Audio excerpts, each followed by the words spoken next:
Jama'a assalamu alaikum barkamu da haka. So za mu yi amfani da narrative in yau mu duba bundle supply. So bayan na shigo da screener sai na nemi wani coin na nako. Na ce bari in duba wannan na nako wannan coin yana da kyau. Shin a wancan ɗinsa menene aka yi? Gashi nan dai coin kana ganin sa 10% market cap. But amma ba za ka san yana da kyau ko ba shi da kyau ba, dole sai kai masa wancan. So na garzaya cikin Telegram ina na shiga source scanner na sai na paste din wallet address. Bayan na paste contract address, please contract address na kufa.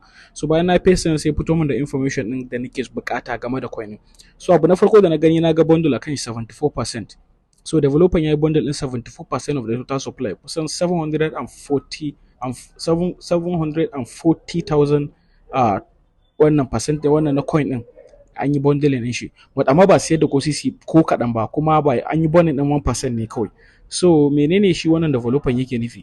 So wannan bundle din dole dai tsoratar da investor, saboda ba san me intention din shi developer ba. Yayi bundling din ne saboda yayi protecting din coin din saboda jitters kada lalata masa coin din, ko yayi bundling din coin din ne saboda yayi reporting din coin din, ba a sani ba. To shi yasa mutane suke taka-tsantsan wurin shiga irin wayannan coins masu wannan bundle. Duk wanda kaga ya shiga coin tabbas sai ka yi analysis, wanda yake shiga kai tsaye ba analysis to ba san me yake nufi ba. So a nan wurin za ku ga bundle percentage da kuma bundle boxes. Bundle boxes ne guda 11 ne, which consists of 256% of total supply din, but amma an ce 0% ne a cikin bundle din. Shin bundle din an yi sa ne, an kona sa ne, an yi burning din sa ne, amma nan bai nuna cewa an yi burning ba. To me aka yi da bundle din? Za mu sani daga baya, zan yi video akai. So abu na gaba da nake so mu sani, wurin dexpate din nan an biya dexpate, ma'ana in ka shiga desk screener zaka ga hoton wannan birin akai desk screener.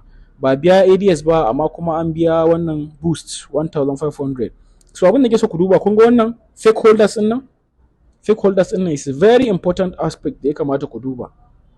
So ku yi la'akari da wannan fake holders din nan, naka sa 77 wato 19% na total supply nan.